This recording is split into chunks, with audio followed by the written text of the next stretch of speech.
Halo guys, berjumpa kembali kita di Kimos Manganime.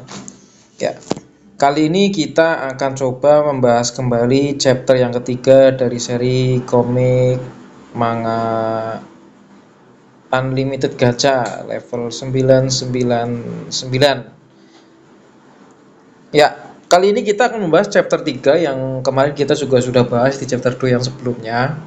Eh Setelah bertemu dengan Mei dan melakukan banyak sekali gacha kartu-kartu baru, di chapter yang ketiga ini mungkin akan sedikit lebih dipersingkat ya guys, karena nggak mungkin juga diperlihatkan satu persatu apa kartunya dan apa kemampuannya, sepertinya akan repot. Jadi di chapter yang ketiga ini eh, kita akan mulai dari halaman yang pertama. Di halaman yang pertama guys, mana halaman yang pertama? Nah, halaman yang pertama ini di chapter 3 adalah bagaimana menjelaskan tentang bagian terdalam dari Abyss. Tapi ya singkat cerita, langsung di tahun yang ketiga. Artinya ketika si Raito ini sudah 3 tahun di dalam Abyss, nah dia sudah membangun dinastinya sendiri nih guys, kerajaannya ataupun ya kelompoknya lah. Nah, di sini terlihat banyak sekali maid-maid yang sudah Raitogi gacha.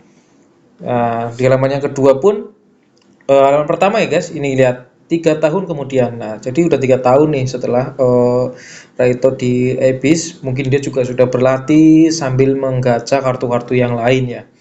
Nah, di sini beliau dipanggil sebagai master nih. Artinya kalau kita lihat panggilan master ini artinya kan untuk seseorang yang dituankan. Nah, inilah sosok-sosok maid, barisan maid yang telah digacha oleh Raito ini. Dan di halaman yang ketiga terlihat sekali bagaimana para maid ini ya kembali lagi bersorak gembira ketika dihargai oleh seorang tuannya. Ya, chapter yang ketiga ini di halaman yang keempat kita dipertunjukkan dengan dua sosok baru, guys.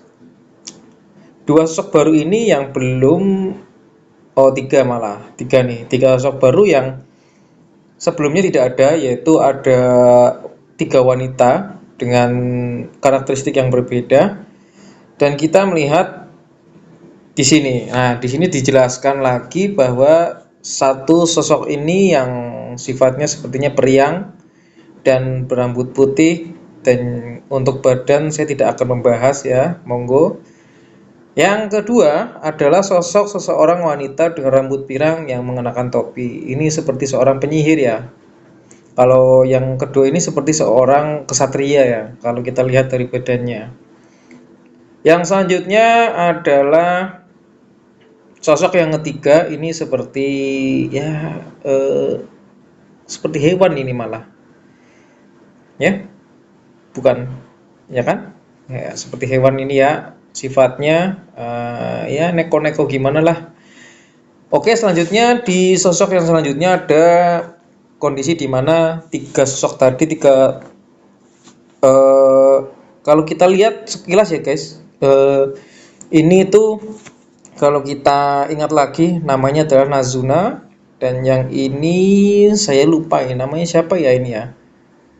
Kalau nggak salah ini namanya Eri ya. Ini kan tadi dipanggil Nazuna-san ini ya. Berarti kan ini seorang kamar Eri. Nah, ini namanya Eri yang penyihir ini.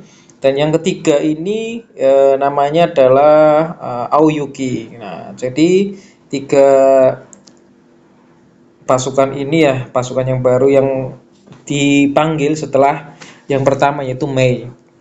Nah, Aoyuki, Eri, dan Nazuna sedang berlatih dan kemudian datanglah si Raito ini, tapi latihannya melawan dengan Helon. Helon ini yang kemarin di chapter yang pertama ini adalah lawan dari Raito yang pas posisi dia baru diteleportasi ya. Ini mengingatkan kembali lah apa yang telah terjadi sebelumnya. Dan di sini Nazuna, Eri, dan Aoyuki pun memperlihatkan emosinya ya, betapa dia tidak terima ketika binatang latihan itu menatap tuannya yang begitu merendahkan, seolah-olah seperti itu. Oke, selanjutnya di halaman yang selanjutnya di sini diperlihatkan nih bahwa ketiga kartu gacha ini adalah satu adalah Eri, adalah penyihir, levelnya juga 9999. Yang kedua adalah seorang vampir, vampir yang merupakan kesatria yang memiliki pedang, Nazuna. Dan yang ketiga adalah pengendali monster yaitu Aoyuki. Ya, ketiga kesatria inilah yang di atas rata-rata tadi. Kalau kita lihat berarti SUR ya guys ya. Ini SUR semua, super ultra rare, dari kartu yang sangat tinggi. Dan selanjutnya pun kejadian yang sangat singkat, tiba-tiba si Hellhound ini sudah jatuh. Kalau kita lihat di sebelumnya ya dikeroyok sama 3 orang ini dan jatuh. Oke, selanjutnya di halaman selanjutnya adalah di mana Raito ini mengeluarkan statement bahwa sudah saatnya untuk membalaskan dendamnya gitu loh. Nah, dendam yang pertama adalah ingin melancarkan balas dendam kepada para mantan anggota partinya yang di chapter awal itu melakukan pengkhianatan kepada Raito. Nah, ini adalah target pertama. Target pertama yang akan menjadi balas dendam dari Raito, yaitu si manusia serigala, namanya adalah Akura. Nah, oh bukan, namanya Garu, lupa saya. Nah, namanya Garu. Garu ini adalah salah satu manusia serigala yang awalnya mengeroyok yang paling depan ya, mengeroyok paling depan si Raito ini pada chapter awal. Teman-teman kalau belum lihat chapter awal bisa lihat di video saya yang sebelumnya. Garu ini yang mengeroyok pertama kali si Raito, bahkan yang paling sadis ini Garu sepertinya nih. Nah, Garu ini posisinya lagi di kota yang namanya Akura, kota para serigala. Garu ini rasnya adalah Beastman, manusia serigala. Ya, memang Garu ini terkenal dengan sifatnya yang angkuh dan tamak ya, seperti yang kawan-kawan lihat. Di sini dengan sifat sombongnya dia seolah-olah menjadi seorang raja dari gerombolan-gerombolan para Beastman. Dan ya dengan kondisinya dia yang uh, semena-mena seperti itu dan sombong ya. Kalau kita lihat dan baca di sini, dia itu sangat sombong sekali, memerintah Beastman yang lain, bahkan dia juga mengintimidasi para manusia gitu loh. Nah, terus di sini muncullah seorang sosok manusia. Nah, manusia ini tiba-tiba muncul saat malam hari si Garu lagi makan malam ya. Garu lagi makan malam, jadi ada seorang gadis yang meminta pertolongan. Nah, tapi ya karena sosoknya yang dianggap cantik, nah si Garu pun tertarik nih. Nah, terus dia seolah-olah tanya di mana posisi Raito. Nah, ini apa ya?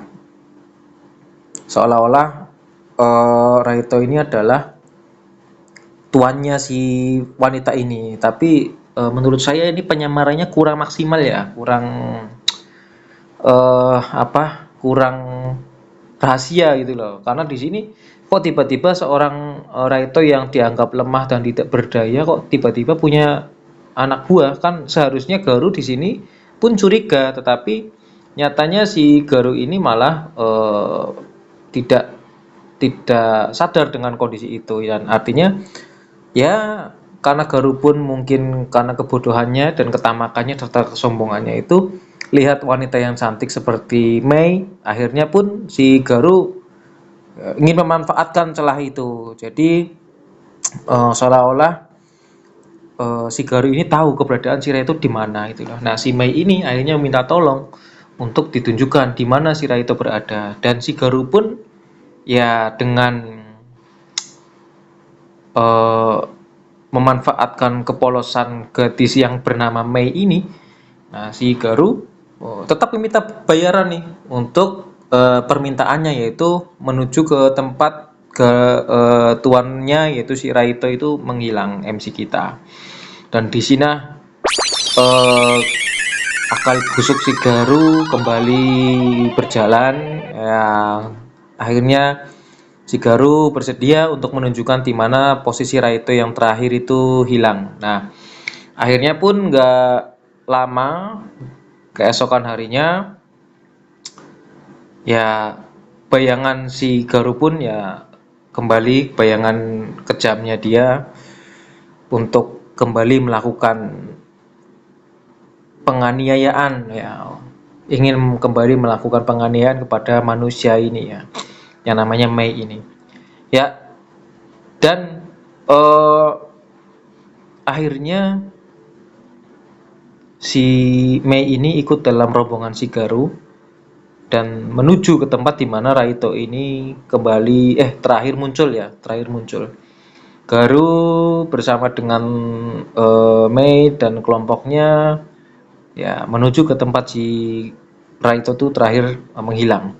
Dan seolah-olah Mei itu berdoa, namun si Mei ini berpura-pura berdoa seolah-olah ingin mendoakan Raito yang meninggal seperti itu ya. Dan disinilah akal busuk si Garu memperlihatkan akal busuknya ya, dengan nada yang sombongnya itu. Akhirnya si Mei pun sudah kehilangan kesabaran mungkin ya. Akhirnya si Mei menunjukkan eh,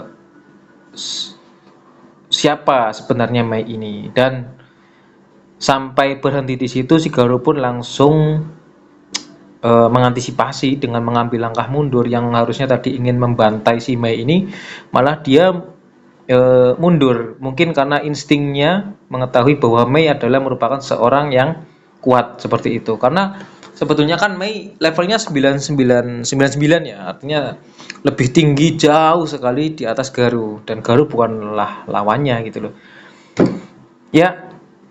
Ketika muncul pun si Garu sadar bahwa ketika Mei menampakkan memperlihatkan sosok dia yang sebenarnya, si Garu pun menggigil. Dia ketakutan bahwa kenapa ada orang yang sangat kuat seperti Mei ini, seorang yang merasa dirinya kuat yaitu si Garu pun sampai menggigil. Nah, ini kan artinya sosok tadi itu si Mei itu menyembunyikan hawa keberadaannya. Si Mei ini menyembunyikan levelnya bahwa dia adalah seorang manusia yang kuat. Nah, artinya kita mengetahui salah satu kemampuannya Mei yaitu menyembunyikan kemampuan aslinya gitu loh. Nah, seperti itulah. Dan si Garo pun panik di situ. Dia sampai tidak bisa bergerak, dan ya dia merasa bahwa ini sangat berbahaya dan bisa-bisa si Garo ini mati nih kalau masih ada di sekitar Mei gitu loh. Tapi di situ sebelum Mei bergerak pun belum ngapa-ngapain nih si Mei ini, si Garu sudah panik, tapi Raito muncul dari pintu masuk nih. Nah, akhirnya si Garu pun bingung lah, ini siapa yang muncul dengan sosok laki-laki kecil yang mengenakan hoodie, jadi tertutup nih mukanya, belum tahu nih. Terus dibukalah si Raito ini, membuka hoodie-nya, dan di situ Mei tidak bergerak, atau bahasanya Mei itu diminta untuk Raito tidak melakukan apa-apa, biar urusan membalas dendam adalah urusan Raito. Tapi di sini si Garo mulai terkejut ketika hoodie-nya dibuka dan muncullah sosok di belakang hoodie, ternyata adalah si Raito ini. Nah, si Light ini dengan sosoknya yang masih utuh ya. Nah, si Garo kaget nih bahwa kenapa si Raito masih hidup. Nah, disinilah akhir chapter yang ketiga, bahwa misi balas dendam yang pertama itu sudah dimulai dengan memperlihatkan halaman awal bagaimana kisahnya si Raito ini 3 tahun telah berlatih bersama dengan Mei, Nazuna, Eri, dan Aoyuki. Kemudian mulai melancarkan serangan balas dendam, dimulai dengan penyamaran Mei menjadi gadis yang polos, kemudian memancing Garu masuk ke gua di mana Raito terakhir berada dan akhirnya menunjukkan sosok aslinya Raito untuk melakukan balas dendam yang pertama. Sampai di akhir chapter pun si Garu hanya terkejut dan tidak bisa berkata-kata bahwa ternyata si Raid masih hidup.